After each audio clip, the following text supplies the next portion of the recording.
এখন আমি একটি পাইপিং ব্যাগকে চিকন করে কেটে নিয়েছি, খুবই চিকন করে কাটা। তাতে পাইপিং ব্যাগে আমি এখান থেকে কিছুটা পাইপিং জেল নিয়ে নিচ্ছি।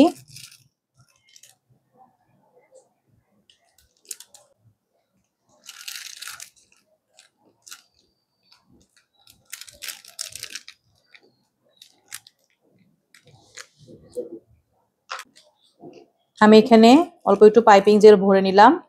এবার এখানে আমি দিয়ে দিব চকলেট পেস্ট কয়েক ফোঁটা, জাস্ট কালারের জন্য ব্যবহার করা, আসলে আর কিছুই না। আপনার এখানে চকলেট কালার দিলেও হবে।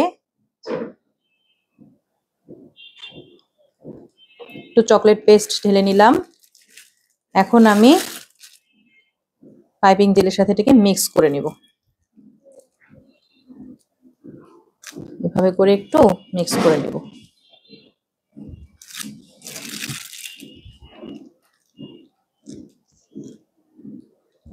ব্যাস, আমি যেই কালারের চাচ্ছিলাম ওই কালার হয়ে গেছে।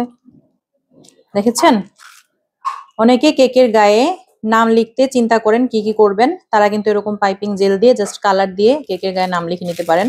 অনেক সময় হাতের কাছে গানাশ থাকে না, তখন এই কালারটা করে নিতে পারেন। দেখেন গানাশের কালার চলে আসছে। ঠিক আছে।